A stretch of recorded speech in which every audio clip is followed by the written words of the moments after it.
So the water exploded violently out of the rupture. All along this globe-encircling rupture, fountains of water jetted supersonically, almost 20 miles into the atmosphere.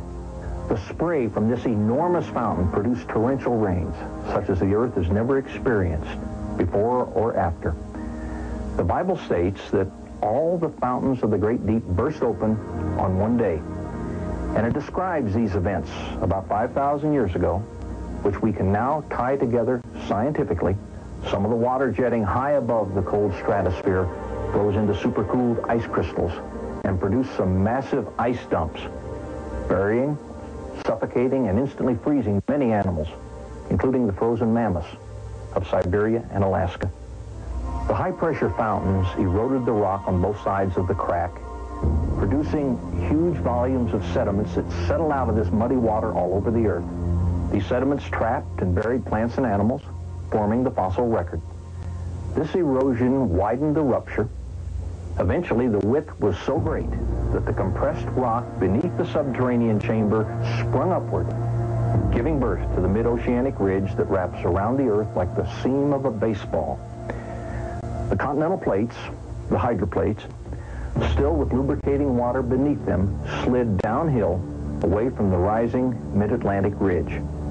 After the massive, slowly accelerating continental plates reached speeds of about 45 miles per hour, they ran into resistances, compressed, and buckled. The portions of the hydroplate that buckled down formed ocean trenches. Those that buckled upward formed mountains. This is why the major mountain chains are parallel to the oceanic ridges from which they slid.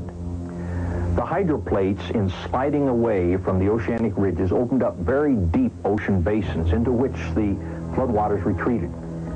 On the continents, each bowl-shaped depression or basin was naturally left brimful of water, producing many post-flood lakes. The demonstration you have just witnessed of a massive worldwide catastrophe in antiquity supports the biblical story of the deluge in every detail.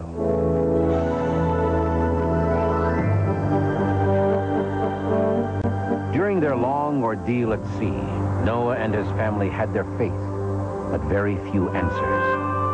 How long would the floodwaters prevail? Would they find land before running out of food for themselves and the animals? There's land out there. She'll find it.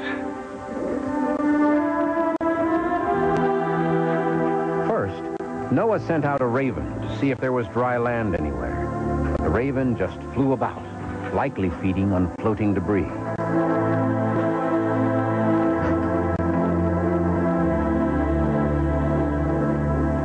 Noah then sent a dove from the ark to search for dry land, which may have surfaced above the floodwaters.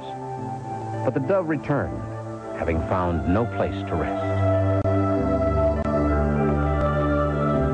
Later, the dove was sent out again. This time, the dove returned, grasping an olive branch in its beak, indicating the floodwaters had receded.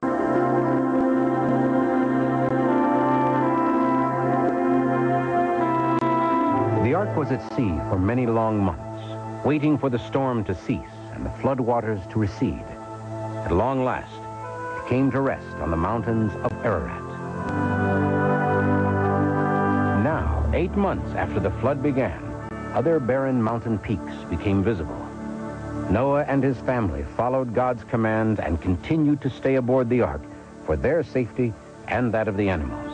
It was their only shelter and home. It was on the 10th month that Noah climbed to the highest reaches of the ark. There he opened the hatch, which allowed him to reach the roof of the great boat. He climbed onto the roof to be able to see in all directions from where the ark had come to rest. The barren landscape still showed the ravages of the devastating flood. It was to be nearly 60 more days before Noah felt it was safe enough to leave the ark.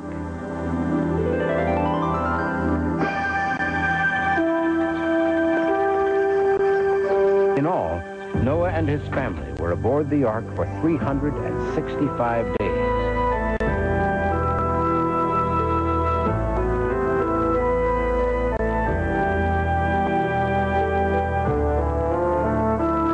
creatures of the earth were set free once again.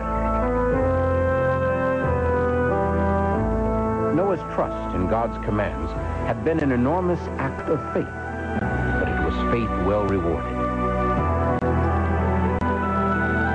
Noah and his family were the only humans to survive the great flood, and for Noah's faithfulness, the Lord promised never again to bring such destruction, and for the first time on earth, set a rainbow in the sky, sealing his promise to mankind. The account of Noah's flood was a moving and dramatic ordeal for Noah and his family. But can we find any scientific verification of when the flood occurred and any documentation regarding the bow in the sky? All of the dates that are given in the Bible, especially those that are given by Noah, are based on the moon and the sun. We can, with astronomy and our knowledge of that today, go back and precisely duplicate what he saw in the sky. And when we do this, we find that Noah entered the ark on Sunday, May 14th, 2345 BC. Then, the biblical account tells us, Noah left the ark after he was on it 365 days. The second day after he was off of the ark, he built an altar, and a great bow occurred in the sky. Even though the biblical global flood is still debated in scientific circles, a universal catastrophe best explains most of the Earth's physical features. Equally compelling are the human artifacts found in coal and sedimentary deposits, as well as the nearly 300 cultural flood accounts and the astronomical evidence, all of which agree and support the biblical flood account. This story is more than an account of a man, his family, and a zoo full of animals surviving a worldwide catastrophe in a big boat. It's an account of God's judgment on a world full of people who had gone their own way, and of God's merciful protection of the few who followed him. God still wants us to be faithful in following him. If he were having an ark built today, would you be working alongside Noah, or would you be one of the skeptics?